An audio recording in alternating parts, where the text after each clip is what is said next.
Hello and welcome to Unabridged, the weekly podcast where teachers take on books. This is Sara. Join us for bookish episodes and a monthly book club pick. This is Ashley. Find us on Instagram, Facebook, and Twitter at UnabridgedPod or go to our website, unabridgedpod.com, where the books we read are linked for purchase. This is Jen. Check out our Teachers Pay Teachers store, our Patreon page, and our newsletter. Please rate, review, and subscribe on Apple Podcasts to support us. You want opinions about books? We've got them. Hello, everyone. Sara here today for a teaching tidbit. I'm really excited to be here today. What I wanted to talk about is something that I feel like really helped me create connections in the classroom, and that is 6-word memoirs.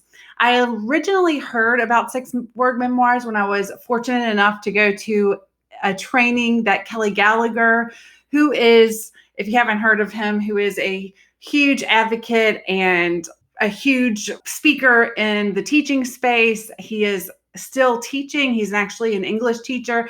And I got to see him in person, and he talked about 6-word memoirs and how to use them in the classroom. So if you're not aware of what they are, they're basically exactly what it says in the title. They are memoirs that you can have students write in 6 words.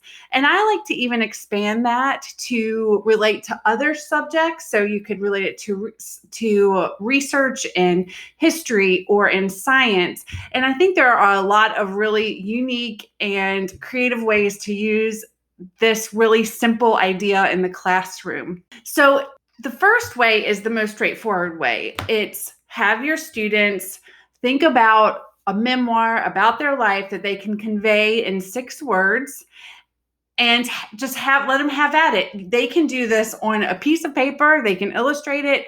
You can also use Adobe Spark posts, like I talked about in my last teaching tidbit, to make a really cool graphic about it.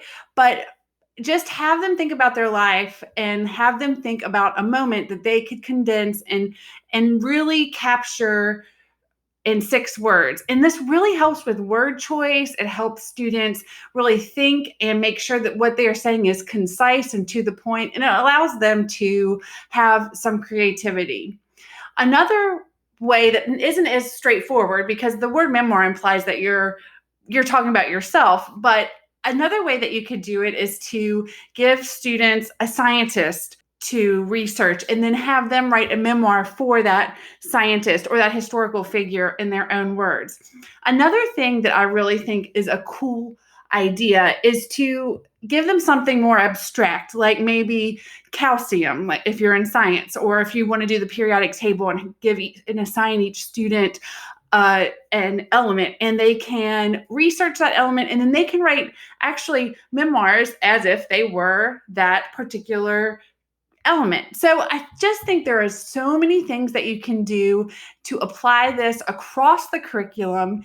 And I think that kids enjoy it. And I mean, you can do something as big as like having them make a timeline of their life and do multiple 6-word memoirs, or you can use it as an exit ticket or an entry ticket or a warm up, just something really quick. So I think that this has a lot of applications. We actually sell some resources for 6-word memoirs in our Teachers Pay Teachers shop. If you have questions, we are always willing to give you some ideas. So definitely just reach out if you want to use this in your classroom, or if you have an idea that you need to help work out, just shoot us an email. We'd love to talk to you about it. But I have used 6-word memoirs in my classroom, and it has never failed. So I think this is a really great resource to add in your teaching arsenal so that you have more and more things that you can do with your students. I hope this has helped. And again, always just hit us up on social media if you have questions, comments, or you just need some help applying it in the classroom. Thank you. Do you have comments or opinions about what you heard today? We'd love to hear them. You can find us on Instagram, Facebook, and Twitter at UnabridgedPod, or on the web at unabridgedpod.com for a list of ways to support us. We'd like to thank Jared Featherstone, who composed our theme music, Strings of Light, and Katie Amy of Amy Photography, our podcast photographer. Thanks for listening to Unabridged.